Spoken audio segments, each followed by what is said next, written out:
Hi guys, this is Dr. Nida with Keys of Health.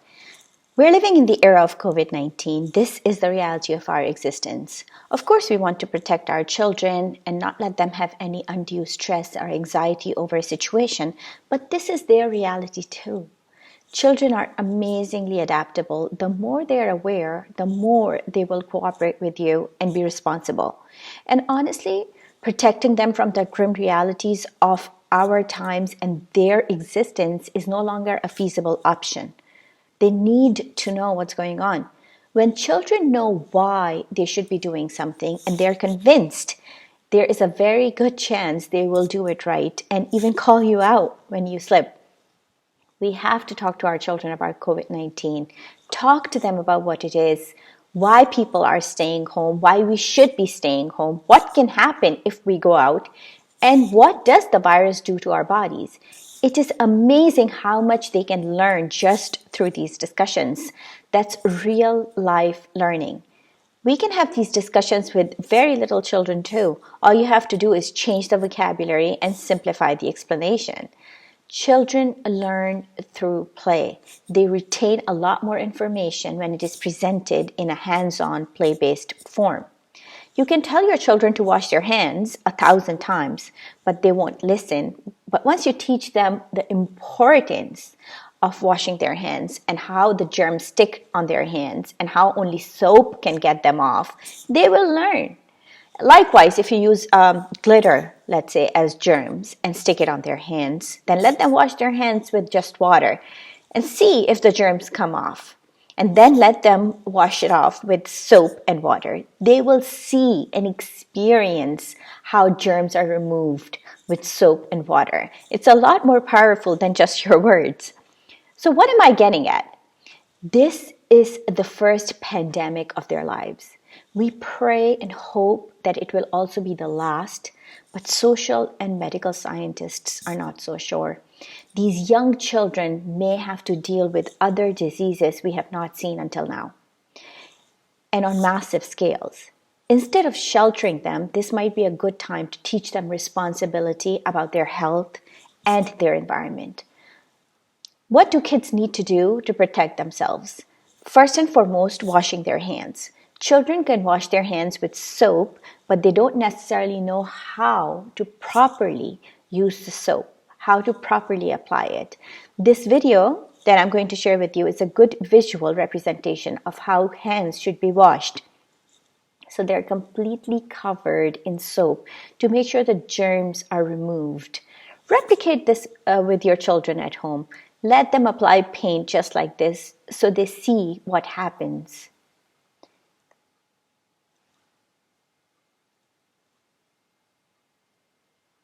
COVID-19 is a respiratory virus and it can be spread in tiny droplets released from the nose and mouth of an infected person as they cough. A single cough can produce up to 3,000 droplets. These particles can land on other people, clothing, surfaces around them, but some of the smaller particles can actually remain in the air. So please make sure your children take a bath daily, especially if they have been outdoors. You don't know what surfaces they have touched and what they have come in contact with. It's always better to be safe than sorry.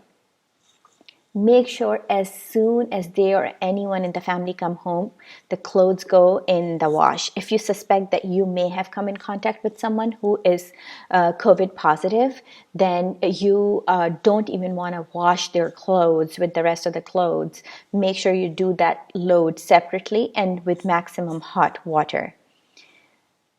There is also evidence that the virus is also shed for longer in fecal matter, so anyone not washing their hands thoroughly after visiting the toilet could contaminate anything they touch. If such person has touched an escalator or a metal railing or a pole, whatever, anyone touching it after them can actually get those germs. This is why you need to teach your children not to touch or to avoid touching things when they are out and about. The virus can survive on certain surfaces for days at an end. Now, you don't want to raise paranoid individuals either. So instead of scolding them, talk to them on why they shouldn't do it and what can happen and what they can do instead. Always provide an alternative. If you know your child is fidgety and they will run their hands over every surface, let them carry something in their hands, a ball, a small toy, a fidget toy, whatever works. Be creative. My point is, use an alternative approach. Just telling them to stop won't work, and always tell them why you are asking them to do something or asking them to stop doing something. This why is crucial for developing their critical thinking skills and decision making skills. At this point, it is also very important you keep your children away from others. It's especially difficult for people who live in apartments with no private outdoor spaces. It is also very difficult for children who are very social and are used to being around other people. Again, talk to them. Give them things to keep them busy, or simply let them get bored. Boredom sparks creativity and problem-solving skills. That's not me. There are studies which prove this.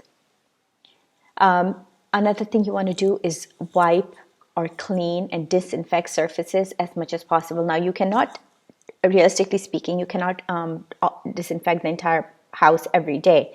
But use a household cleaner or disinfectant wipe to clean and disinfect surfaces or objects that people touch a lot.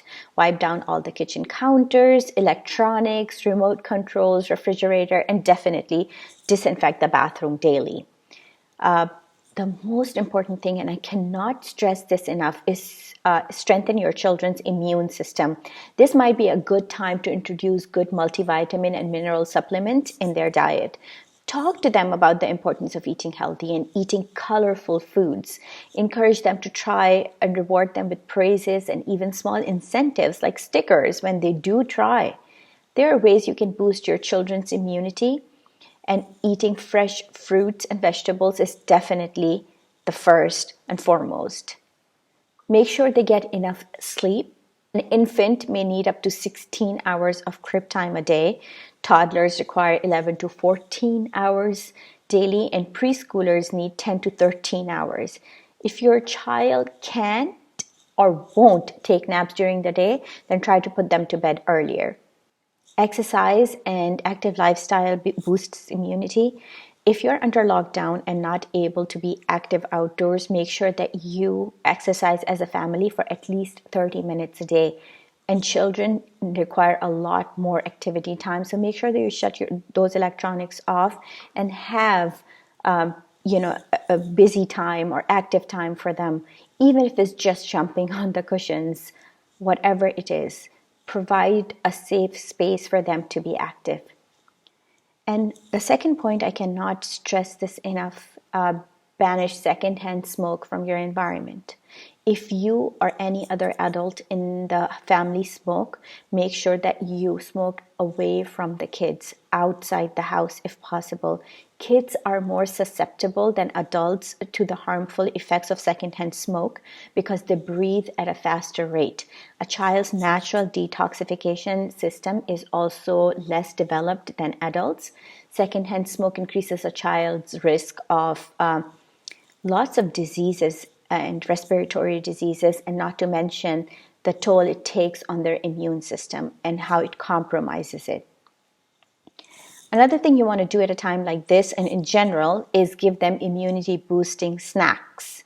This includes yogurt with honey, kefir, walnuts, black seed and sesame seeds in smoothies, I would say, kiwis, blackberries, blueberries, hummus with vegetables instead of packaged snacks and drinks. Think fresh and do a basic search. I have plenty of stuff on my videos, on my Facebook page, on my website about immunity boosting foods. You definitely want to check this out.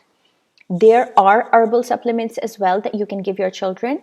I recommend echinacea, astragalus, and black elderberry, especially for children. There are plenty of options available. All you want to do is do a basic research and find out what is suitable for you, what is easily accessible to you in wherever you are.